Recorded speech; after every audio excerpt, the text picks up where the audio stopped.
Welcome, everyone, to the downtown offices of theScore eSports. An unfamiliar face today. I am not Colin McNeil. In fact, I am Gabriel Zoltan Johan. I'm going to be the host for today's podcast. Very interesting, very special podcast that we're going to have today. On the board, it's Josh Burry. How's it going, Josh? Hey, it's pretty good. Yeah, long time no see. Yeah, well, you know me. I'm always behind the board. So always looking around. I like to point the camera at you. Yeah, honestly. just me. All right. I'm all about pointing the camera at you, Gabe. I don't know what that says about me and my looks, but I do know that we have very good podcast today. We're going to be talking to Richard Lippe of H2K. Yeah, H2K. And we're going to be talking about the EU LCS and about all the associated drama, all the associated controversy with the reported changes, the current state of the EU LCS. We've had a lot of talk about that recently, as well with a podcast with Melk from North. I encourage everyone to check that out as a precursor to this as well. And the reason I think that that's an important point, Gabe, is that there are evidently publicly issues with the EU LCS. Yes, that have been communicated on many sides, either implicitly or explicitly. We're going to talk more about the explicit kind of stuff. Let's bring Richard on because I think we got to get this started. I think it's a lot to talk about, so we should just get underway off the bat. So yes, like Gabe said, Richard Lippe, board co-chairman of H2K, who invested with H2K in December 2015. Yes. Richard, can you hear us? Yes, I can. Good afternoon. And we can hear you. Perfect. Beautiful. All right. How are you today? I am absolutely wonderful. I'm sitting here with my almost 16-year-old cockapoo. Oh, my goodness. Who I drove down to pick up in Pittsburgh with my family when my son was 10. So he's keeping me company during this interview. Are you doing anything for that dog's Sweet 16? Well, actually, we are, and my friends say that they wish they could be my dog. Hopefully you're not getting your dog like what's a normal Sweet 16 gift? It's like a car, right?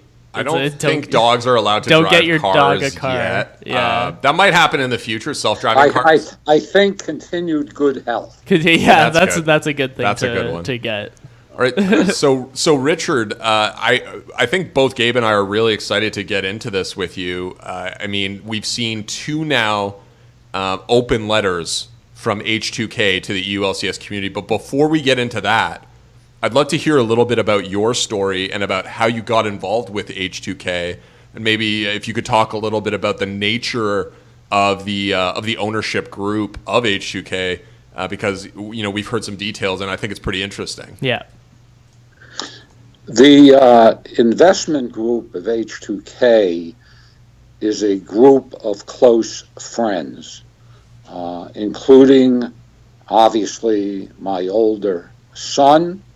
One of my son's oldest and dearest friends who lives in Australia, who is a professor of entrepreneurship there. Several other people who I've been close to for 40 years. Susan Tully, the CEO, I initially met working out with my trainer. So it's a very close-knit group, and our reasons for investing in esports might have been a little different than your typical group. What were they?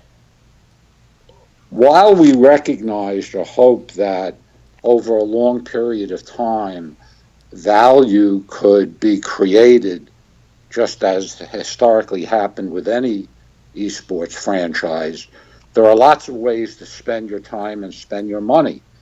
We thought that it would be exciting and interesting and important to get involved in a sport where you were having a direct impact on very young people, namely the players, who in this sport don't really have the traditional role models, an older coach, older mature players, or other guidance. So we thought that one of the exciting elements here and one of the challenges would be to create the right kind of environment by which we could have an impact on the emotional growth and of the players, letting them grow as people, helping them confront the issues of life, while at the same time being actively involved in the activity, the sport itself. And we recognize that if we were to do that successfully, that would have a potentially significant impact on the success of the team and the organization. And the only other thing we hope to do was to be able to make an impact outside of the players in the community with some kind of charitable related activities, which we thought could happen because of the nature of the sport itself and the younger people we'd be involved with. Right. That's a really different story from what we normally hear from like larger entities and larger organizations.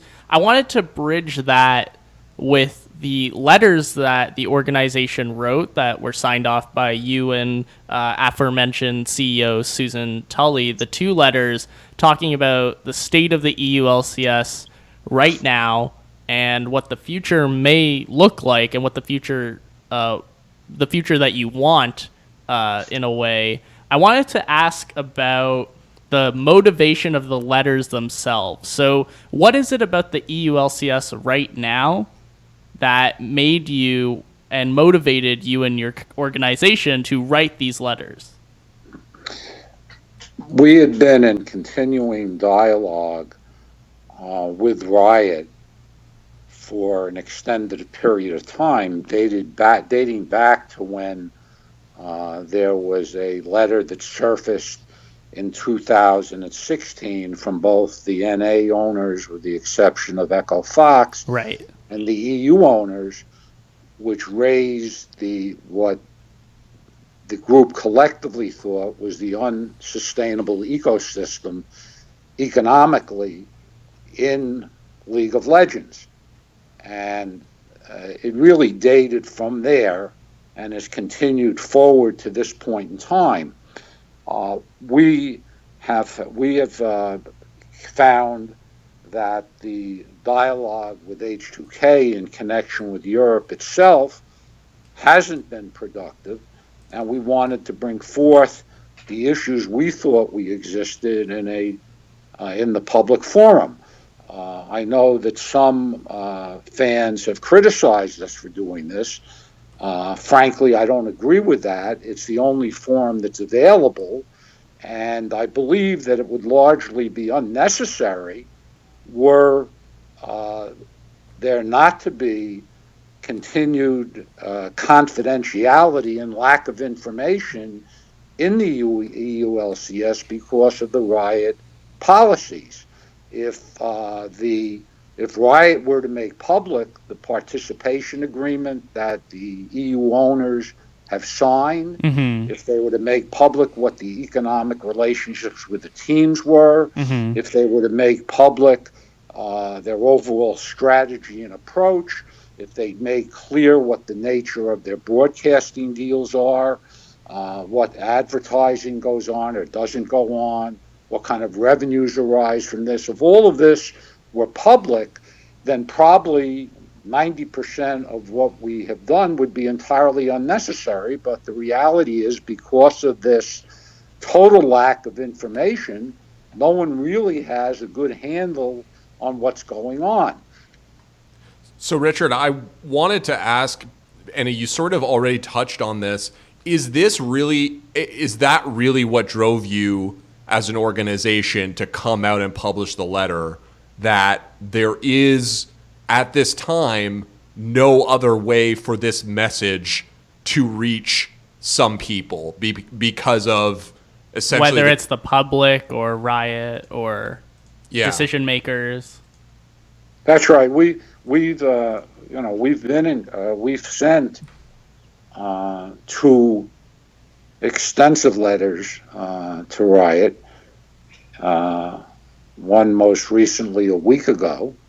While I'm not free to disclose the content of that letter, I can merely say that we've not received a response to either that letter or one that was sent a few months ago. So we feel that there's the need to try and do what we can do to influence Riot into providing significantly greater financial support to the teams in the EU LCS. This would permit H2K and the other teams in the EU LCS to remain competitively strong without continuing to subsidize Riot and continually incur substantially operating losses.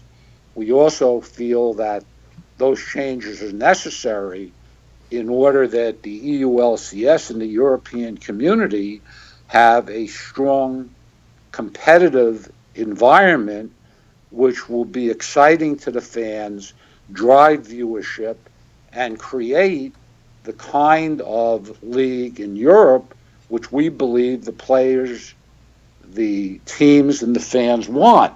I noticed, ironically, the interview you had with North's Malik, Yeah. in which he said that I'm quoting, I quote, I think the European LCS is far and away, cost-wise, one of the most useless esports leagues at the present time, unquote. That is roughly the correct quote. Yeah. Yes. Would you? Yeah. Now, I'd like to add to that I believe that very easily it could be converted into a very attractive league with a high level of competition, a high level of fan interest, and an environment in which Riot would benefit significantly, the teams would benefit, and the players would benefit.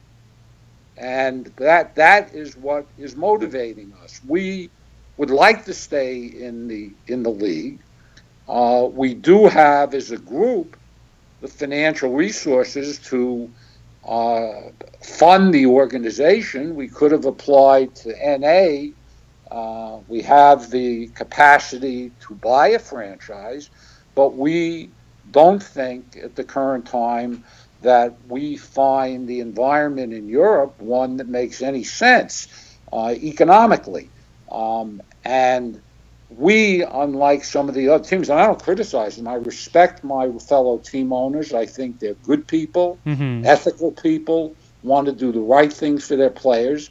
There are 4 teams that applied to NA for their own reasons, which I respect, but clearly they didn't find Europe an attractive region. We, on the other hand, are going to be in Europe and stay in Europe, or we will not be in the League of Legends. We will never be in the North American League of Legends, even if we can be. We're committed to Europe. We believe that we've developed close relationships in Europe. We believe that our attitude toward family values and what we want to do with the players and other values that we hold are very European in nature. So we're staying in Europe, or we're not going to be in the League of Legends at all. That kind of jumps into a question that I did want to ask, that you had mentioned. Obviously, reportedly 4 teams had applied for NA LCS franchising. H2K was not one of them. And so one of the interesting questions and queries is that you have these issues with Europe, and yet you chose not to apply, or we don't know if you did. But we didn't. We did not apply, and we we were very clear as a group in making that decision, and we're very comfortable with that decision. So why? Why is that? We've developed a brand and an organization in Europe that we're proud of. We don't want to abandon that. We've developed close relationships in the European community with the players and others. We don't want to abandon that. Interestingly, when it came to signing our roster for 2017, We did have one player with a 2-year contract, but the other 4 players signed with us without testing the market and negotiating with other teams. And that includes the 2 Korean agents who wanted their players to be with H2K, and our European players who weren't under contract said they wanted to be with H2K, and they wanted to be with us enough that they didn't even go to other teams. So that we believe that the environment we've created, the value structure we have, the kinds of things we do, create that kind of loyalty. And we're comfortable with that. We also believe that, managed correctly, Europe has great opportunity to have a very successful League of Legends. Absolutely. Notwithstanding the franchising in North America. And as I sit here today, I believe it is relatively easy to fix what is broken in the European League of Legends. It just requires the right kind of partnership between the teams, Riot, and the players, which we don't currently have. So there were a lot of reports recently as well about potential format changes in the EU LCS. You published this letter after those format changes, the reported ones, the details of that came out. Are those changes satisfactory for H2K as an organization? Is there something more or greater detail that you would like to see from Riot with respect to how you want the EU LCS to change? The answer is that we are supportive of Riot trying different structures. That isn't the issue.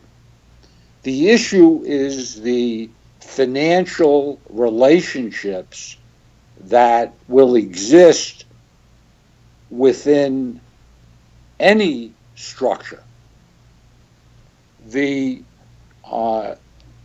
Hypothetically, assuming that this model that was spoken about by Jacob Wolf, with the 4 regions and 24 teams in aggregate, if that were to happen, we have calculated, although I'm not free to disclose the model, we have calculated that based on the model we understand would be employed if it happens at all, during 2018, the support to the European teams would decline by more than 30%.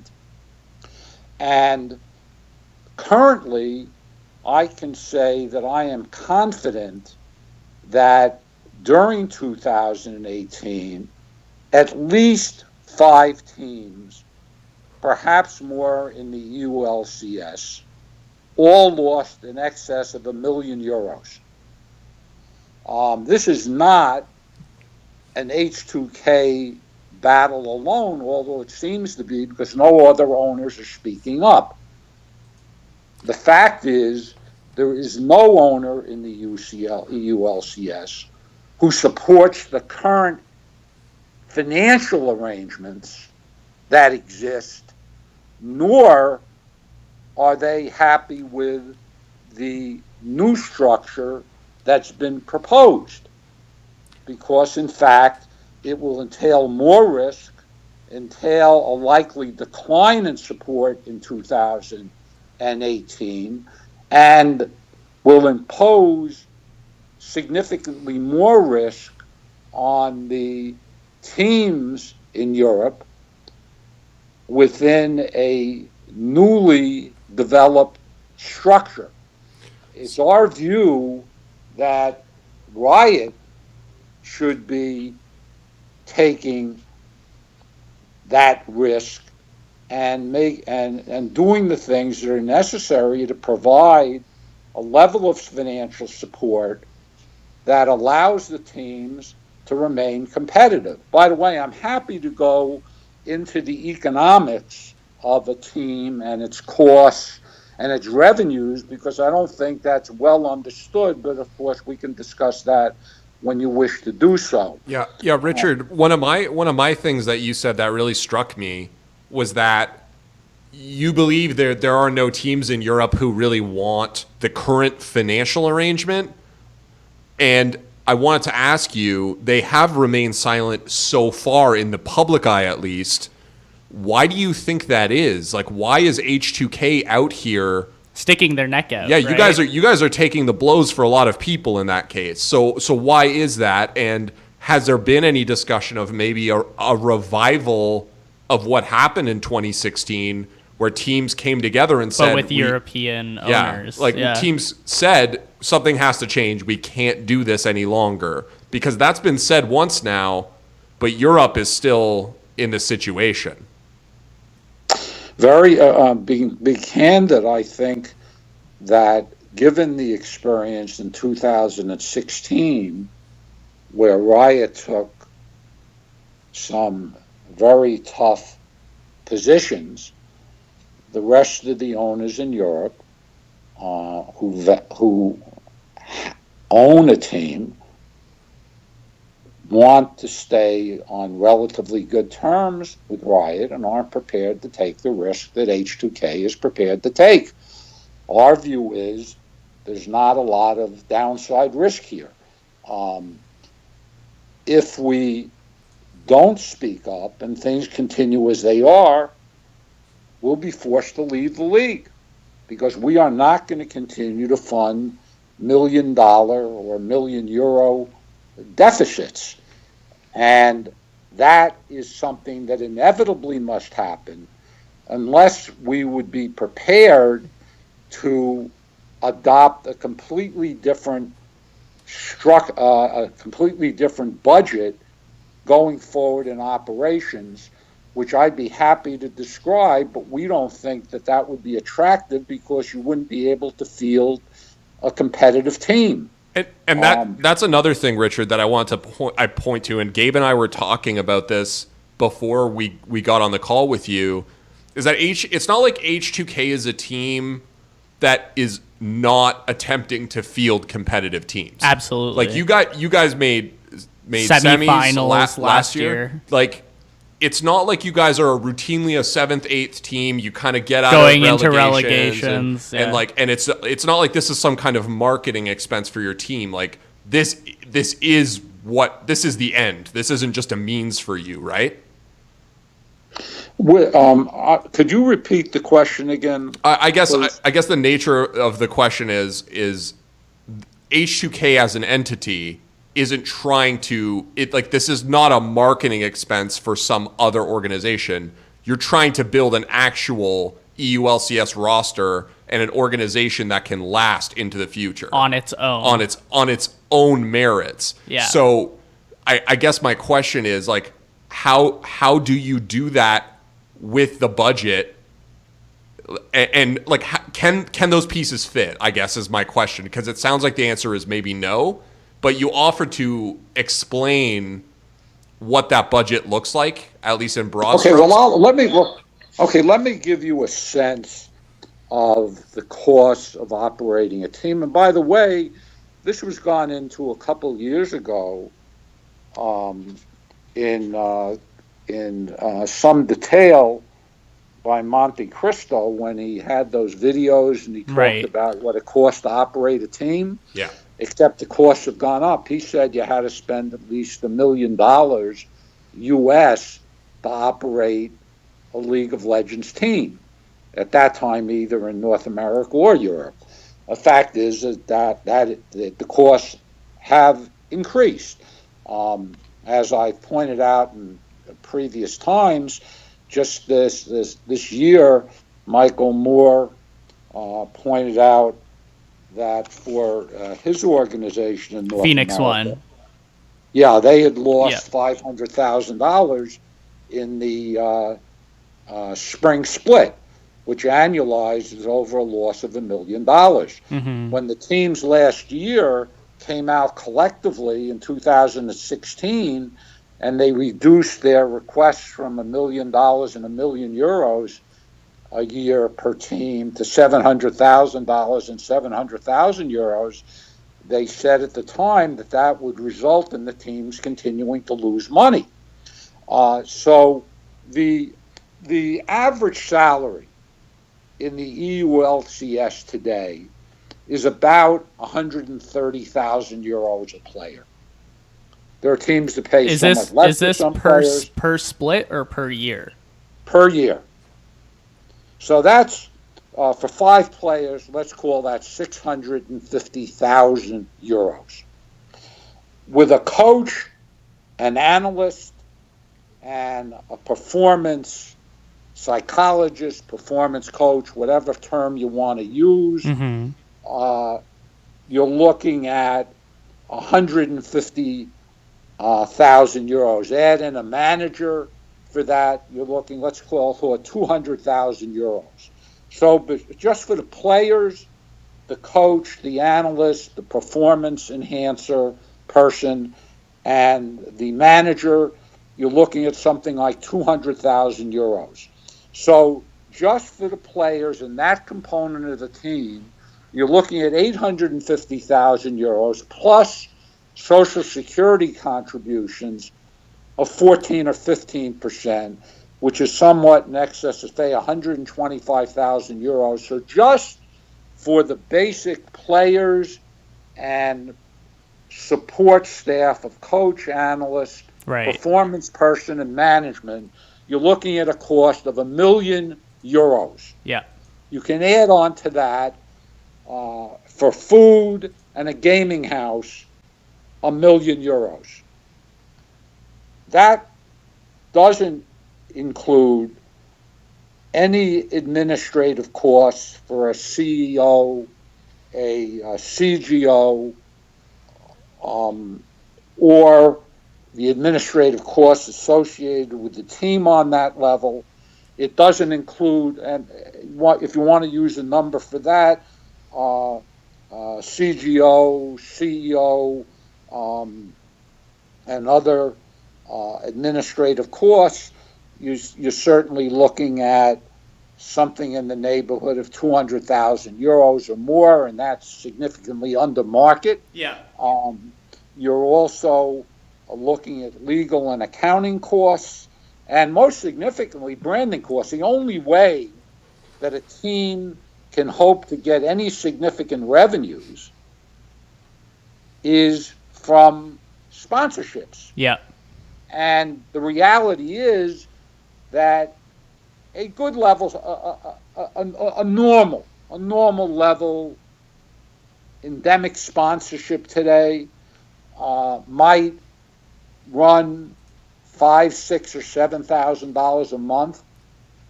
To get even $300,000 net in sponsorships is a major task. Because remember, also, that generally speaking, if you do get sponsorships, it's generally going to be through an intermediary.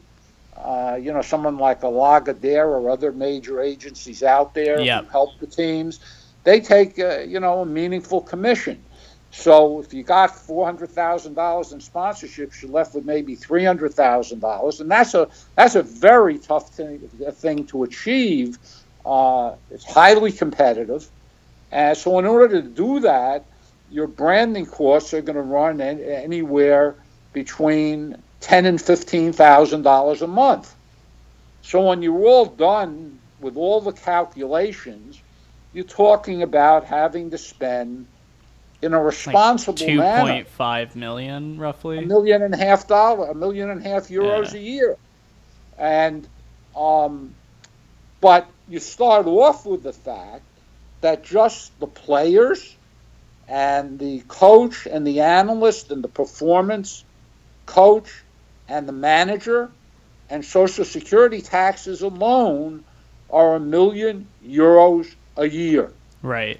So the question is, what can you do if you and a very small fraction of that, I'm not able to say what it is, but a very small fraction of that is Riot support. And as I say, the way we calculate it, if the rumored restructuring goes through, the model as we calculate it would result in support going down by 30%. Right. In 2018. Now, I wanted to, sorry, Richard, I wanted to ask, just to kind of compound this and jump in to talk about this. Your second letter refers to the kind of money that Riot generates for Worlds, right? You guys were participants of Worlds last year, getting the access to a Worlds icon and revenue sharing from that. Would you be able to disclose kind of the value of attending Worlds for H2K?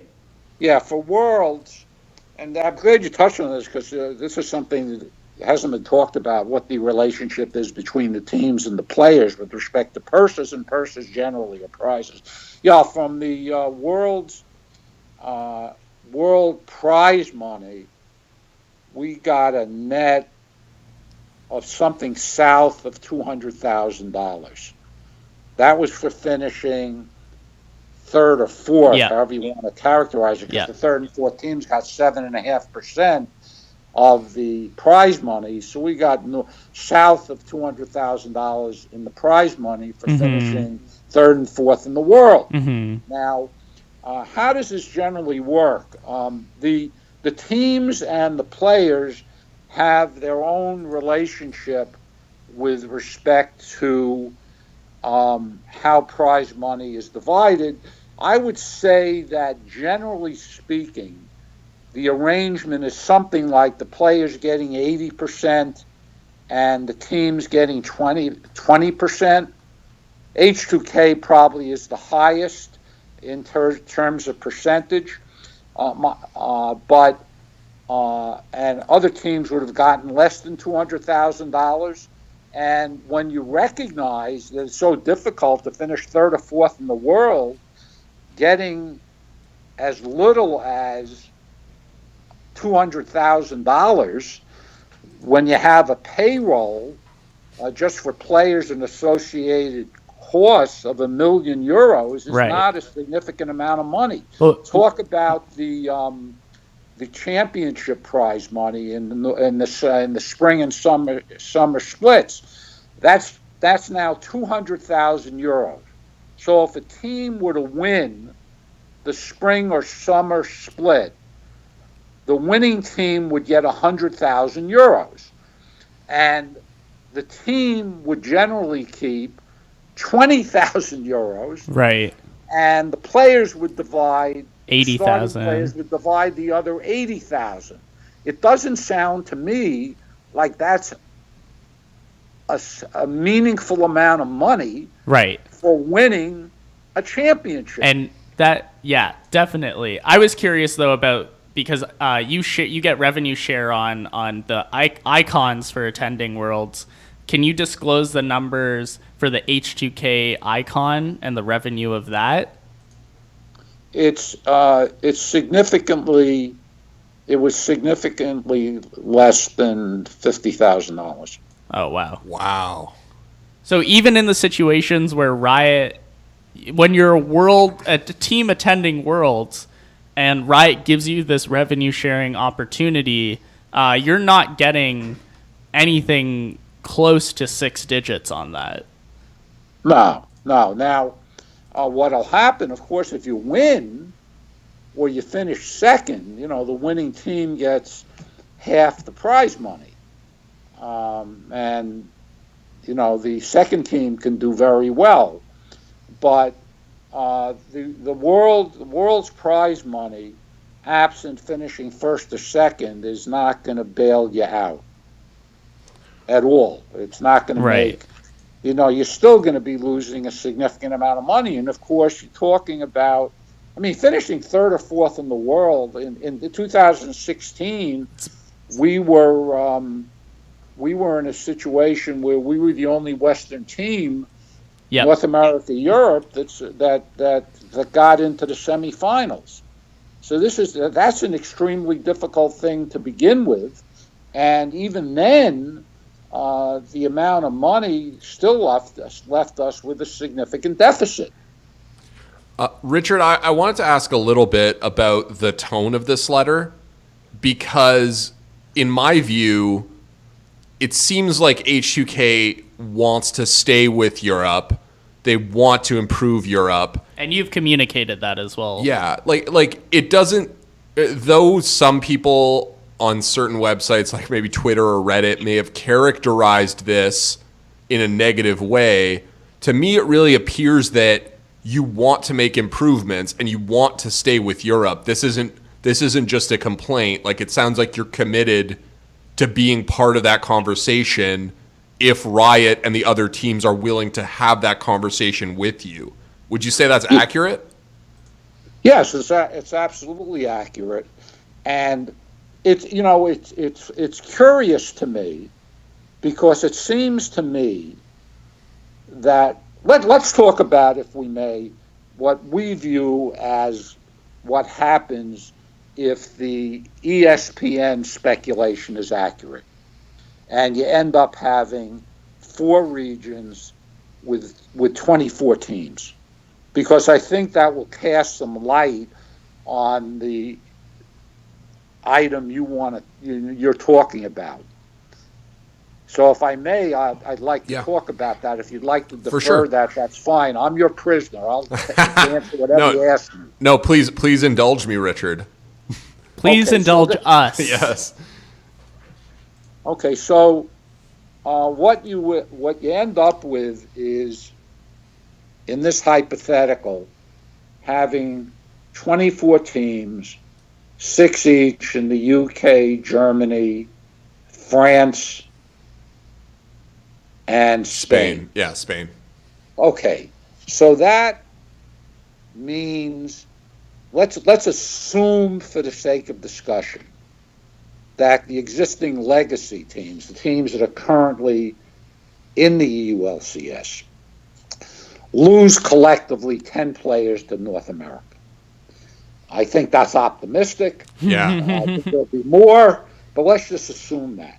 So you then have 14 new teams with 5 players each as starters. That's 70 players for 14 teams coming in, plus 10 that have left. That's 80 players that you have to add to Europe.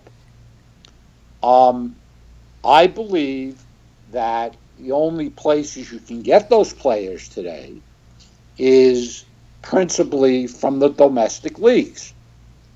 And the salaries in the domestic leagues currently range between something like 500 euros a month to maybe 2,500 euros a month. And the level of competition is completely different. Yeah. So you are, and obviously those players and those owners are really committed to doing the best they can do. But there's a limited talent pool right now.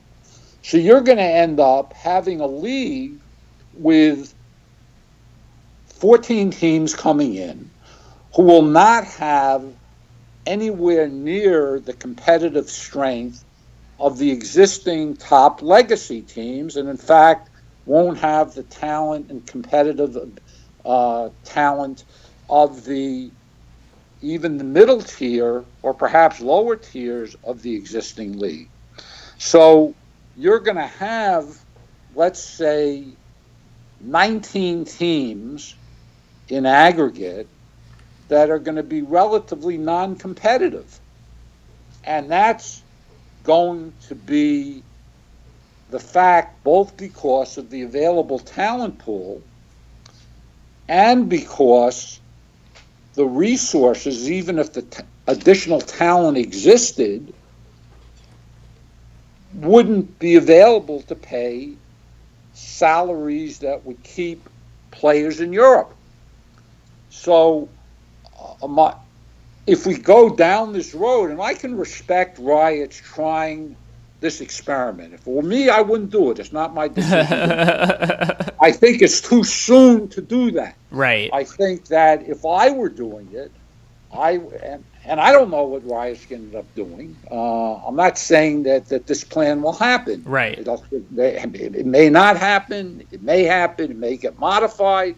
But I'm just using it as a hypothetical. Absolutely. If it were me, what I would do is I would add a couple teams a year for a couple of years into the existing structure. I don't know that I favor the group structure, but that really isn't the issue. Maybe take your teams from 10 to 14 and then grow it a little bit.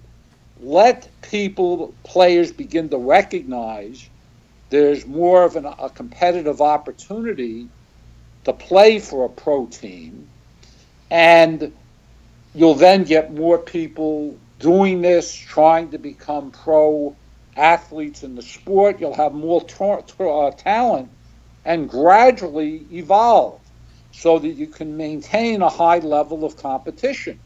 Now, the only way you can do that, though, is if you are also able to have economics in the league which allow that to occur. So that if the teams are going to be paying competitive salaries, let's say, and by the way, I absolutely support the level of salaries that exists now in Europe. In 2015, the average salary was about 20,000 euros. In 2016, the average salary was something like 75,000 euros. Right now, the average salary is about 130,000 euros. Yeah. These are talented, committed athletes. In some cases, they've chosen this career over other careers. Absolutely. They're devoting their full time to it. It's very pressure-ridden, particularly for young people. The lifespan of their career may be short. We really don't know that for sure yet, but let's assume it's 6 or 7 or 8 years. Forgiven, who was on H2K, who I think I like him very much personally. He just tweeted that he's open to offers for 2018. So who knows what's going to happen there? Yeah, he's a splendid player. He should get paid 130,000 euros or more. So I don't think the answer is to drive salaries down in Europe. And if we go ahead with the new structure, then what you're going to have, or even if you don't, and teams can't continue to afford to pay the salaries they're paying, then salaries will come down in Europe, and players will be left with the alternative of taking significantly less than they're currently getting paid, or going to another region. Uprooting themselves from a family and personal point of view. I don't think that's an attractive alternative. Right. So, I wanted to ask Richard then, just to sum everything up, because we are burning candle wax a bit. We got to get rolling here. I was curious, between both letters, they've kind of communicated two different values. So the first letter says you wanted a minimum compensation for teams of 850,000 euros per year. The second, I'm sorry, you cut out, so I couldn't hear you. Oh, no worries. So the first letter says that you are looking for teams to get minimum compensation of 850,000 euros per year from Riot, and you've communicated a lot of reasons why they can provide that much to teams.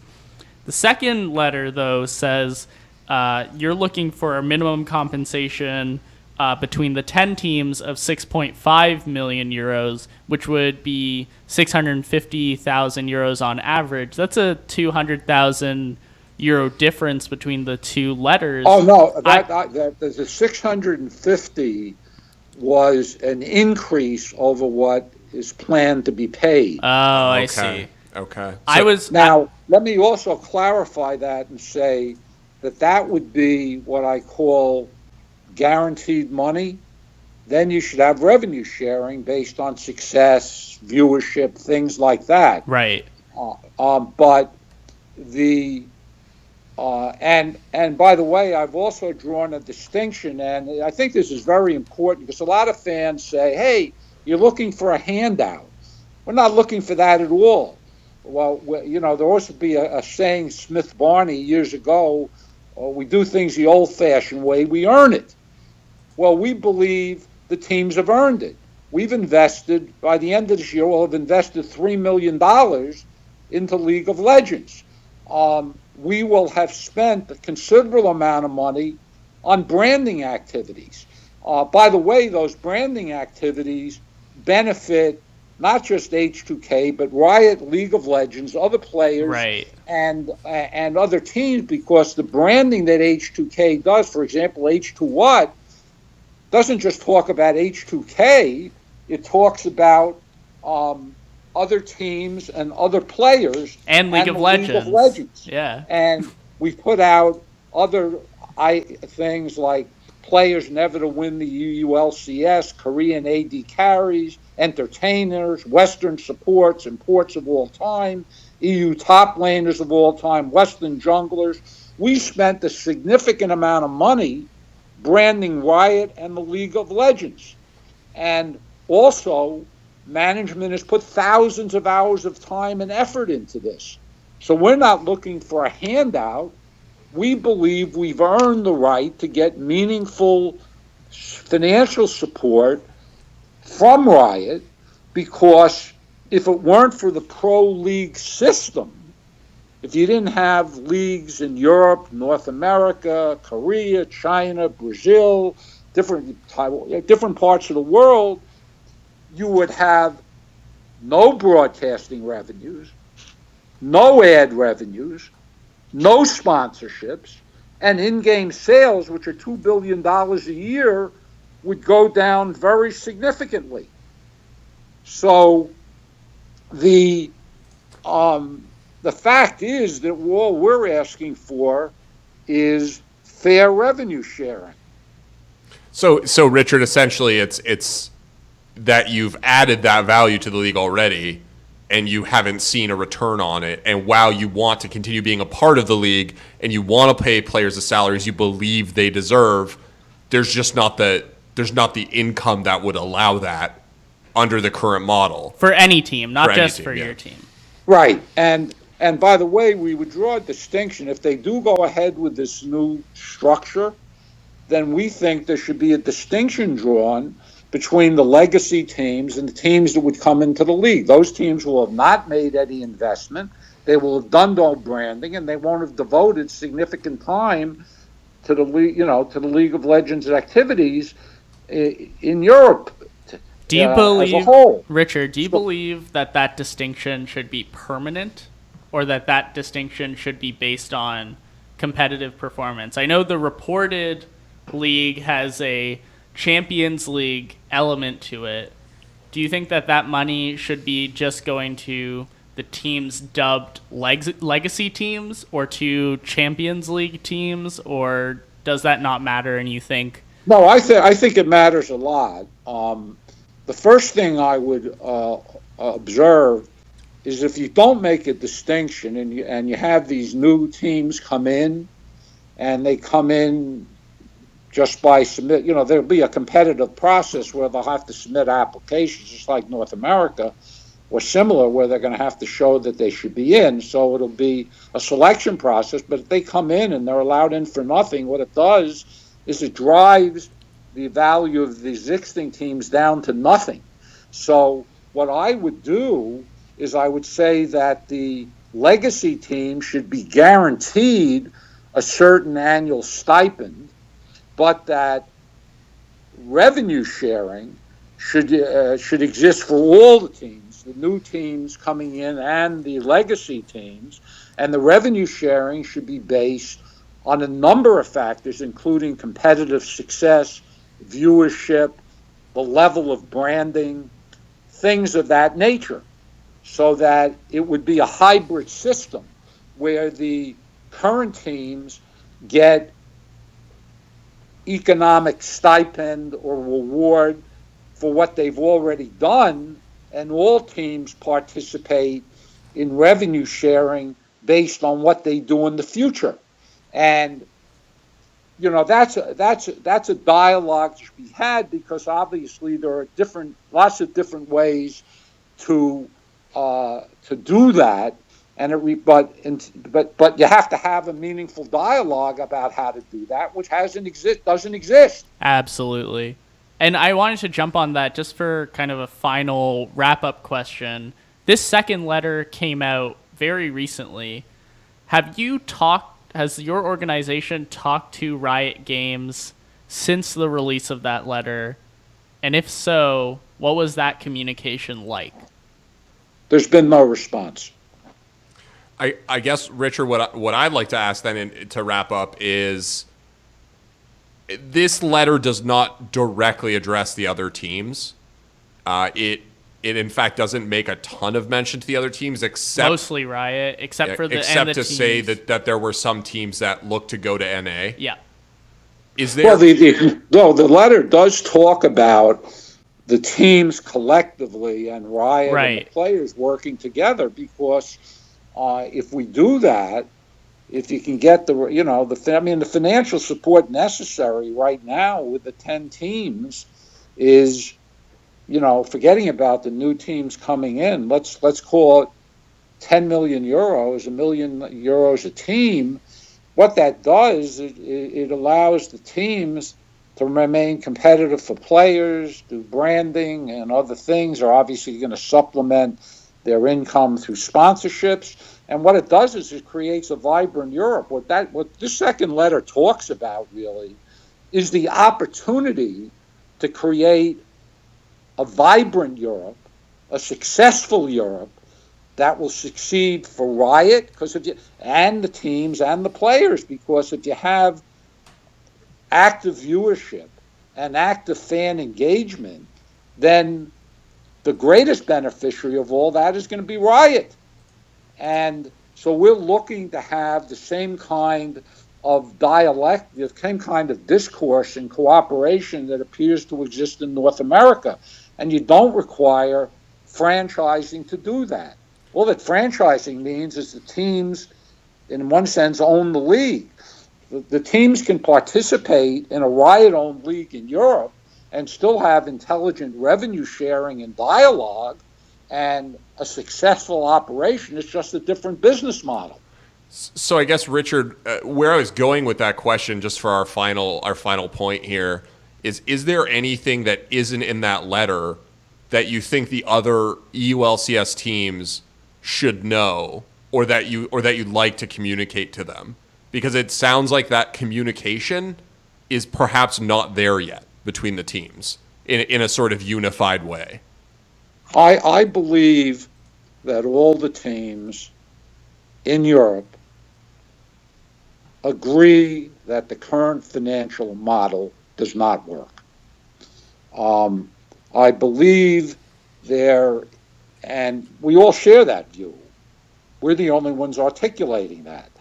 I believe as to the new structure that's been talked about, which may or may not happen, I think there are mixed views. I think what I'd call the international teams like a G2 or a Fnatic might prefer a non-regional based model. They can speak for themselves.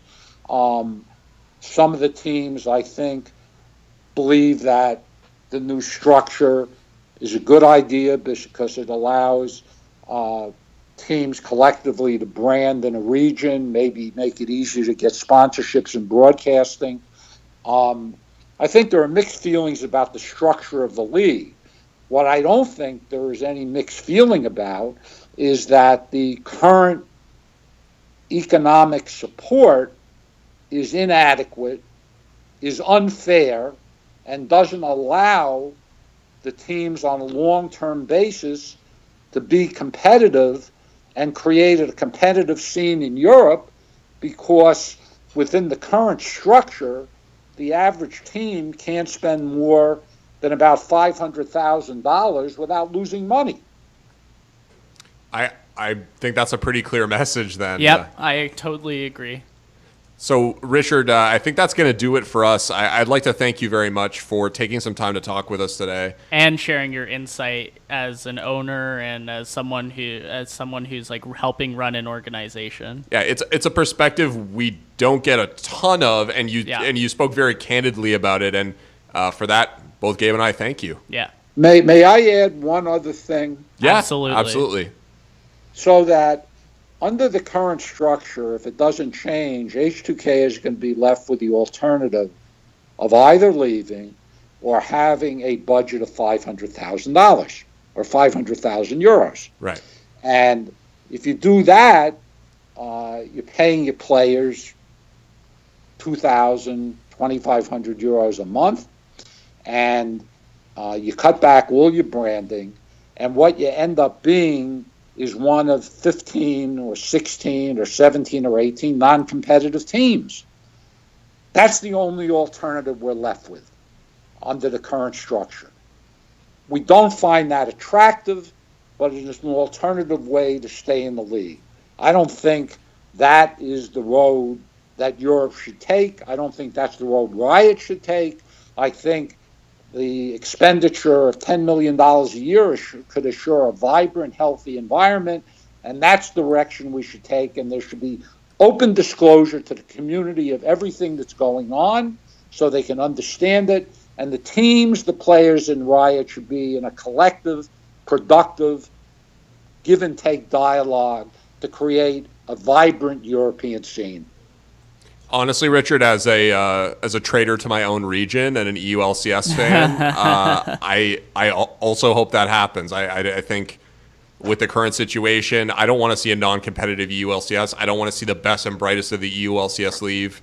So and just generally, even if you're not a fan of Europe necessarily, seeing a region lose its competitive edge just inherently doesn't bode well for the international League of Legends ecosystem. Yeah. So sure, if Europe stays highly competitive, just the natural rivalry between North America and Europe with proper interregional competition, the amount of money that Riot alone could generate from that would dwarf by multiples the $10 million that's being sought to keep Europe competitive.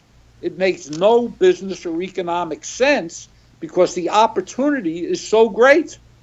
Hey, if you're all for more Rift Rivals where NA can stomp, Yes. I'm all for more Rift Rivals where NA can stomp. EU's going to win it next time.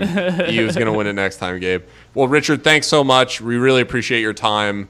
It was really nice to get down to brass tacks about this topic. This Absolutely. is something we're really passionate about. So thanks again for your time. We appreciate it. Thank you very much. Cheers. Wow. That was enlightening. I Yeah. feel my heart grew 3 times larger. My brain grew 3 times larger. I'm a big brain meme now. You got ungrinched? Yeah, absolutely. You're a big brain meme. Yeah. You just described yourself as a meme. Yeah. Well, I mean, there could be worse things. One thing that we hope is not a meme next year is the EU LCS, and hopefully whatever changes come about can be worthwhile for the teams participating and for those spectators and those consumers of European League of Legends. I'm pretty hopeful. I'm glad that teams are, have the motivation to take a stand and just say, like, where's my fair share, whether it's a fair share or not. But I'm pretty hopeful for Riot's response. They've responded in the past. I mean, that letter becoming NA franchising is just one example of that, and hopefully that continues. Hopefully teams can be heard. The little guy can be heard. Yeah, I mean, for me, it's all about making sure that this region survives. Not only that it thrives and remains competitive. And it's great for esports generally if a region of the largest esport in the world doesn't collapse in on itself. I think that would be really good for esports just generally to not have that happen. Yeah, and I'm just looking for some good news for the EU LCS. Honestly, it's been a rough year. It's been a rough year. Hey, at least you didn't have to dye your hair pink for the unicorns. So that's honestly the bright side. I would have not minded it if I had to do that, because I'm okay with messing up my hair and then just restarting from scratch. Right. But and I would have liked to see UOL dominate, but you never know. All right, so I think that's going to be us for the theScore Esports podcast. Absolutely. Once again, this is Gabriel Zoltan Johan. Behind the board, it's Josh Burry. And until next time, the words of Colin McNeil will thrive. GG.